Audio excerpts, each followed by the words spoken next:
Holly with woodlandshits.com, and I have the amazing Carol Knott in the studio today. How are you, Carol? I'm great. How are you, Miss Holly? I'm doing fabulous. Good. So we are doing a little chatting with Carol, and you wanted to talk about property taxes. Yes, I do want to talk about property taxes from a couple of different aspects. First of all, some people are beginning to get their appraised value from the Montgomery County Appraisal District or the Harris County Appraisal District, etc. And it's a really good time to look at your statement carefully. Make sure that the exemptions that you're entitled to have been filed and that you're getting credit for those. You want to verify that the square footage that you're paying taxes on isn't higher on your statement than your real house. Oh, wow. Occasionally that happens. Especially in homes that are 1 stories that appear from the exterior to be 2 stories, or homes that are 1.5 stories that appear to be 2 stories.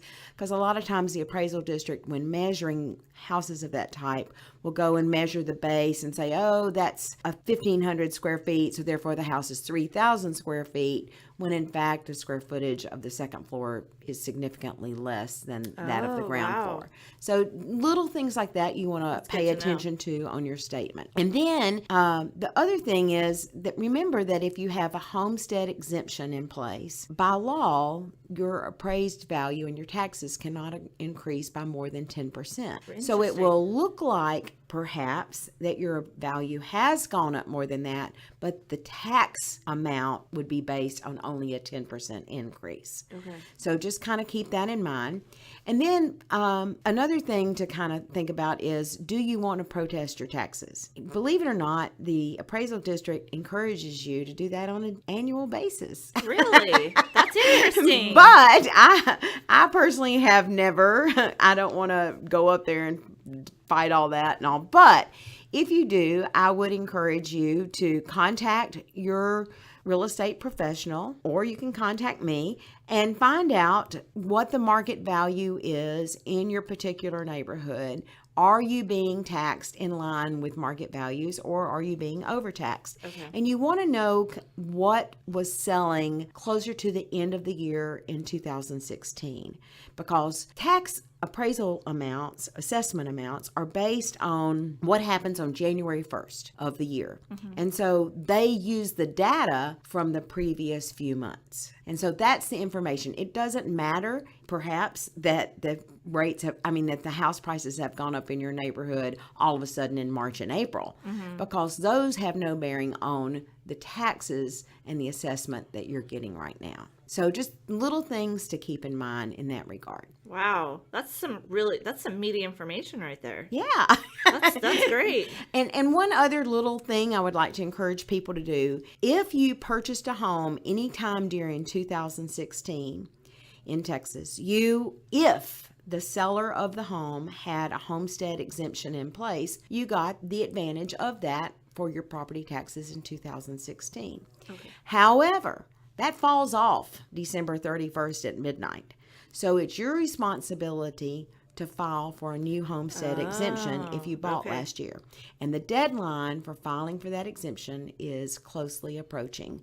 You have to occupy the home on January 1st of the year in which you claim your exemption, but you only have until April 30th to do that. Oh, wow. So, it really is coming Yes. So I always tell my clients when we're closing during the year, put this with your income tax stuff, and that way when you get ready to file by April 15th, 17th, whatever the magic day is this year, then you'll have it and you'll remember. It's a very simple 1-page form, and you can get it off the Montgomery County Appraisal District site if you don't have one, but you definitely want to file for homestead exemption on your primary residence in Texas. Okay. Other exemptions might be, I turned 65. That one you don't have to wait till January 1st for. The day you turn 65, you can file that exemption. If you're a veteran, you can file that exemption.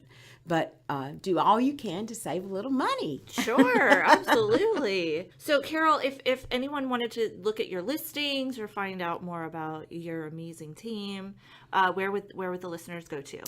www.thehometownteam.com. And it's an exciting time right now because things are coming out on the market. Great listings. People know they need to be be competitive, and homes are show ready. People have done a lot of sweat equity.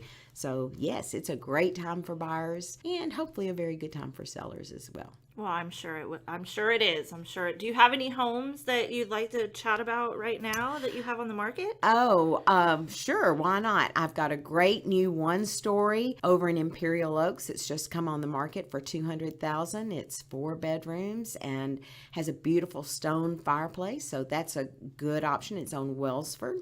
And then I have one in the Preserve that's got a lot of wow factor to it. It's a 4 bedroom, 3.5 bath with a game room, a study, and a wonderful media room. Nice. And it's on a great big lot, covered patio, covered front porch, and it's only $375. Oh, and it has a 3-car garage with epoxy floor. It's got it all. So Nice. Spared no expense on that one. Yeah. Nice. Yeah. Awesome. Well, Carol, it's always a pleasure to have you in the studio just talking about various things going on in the market and some of your listings. So thank you so much for coming Thank you. in. Thanks for having me. It's always a pleasure. Yes. So have a great day. Thank you. You too.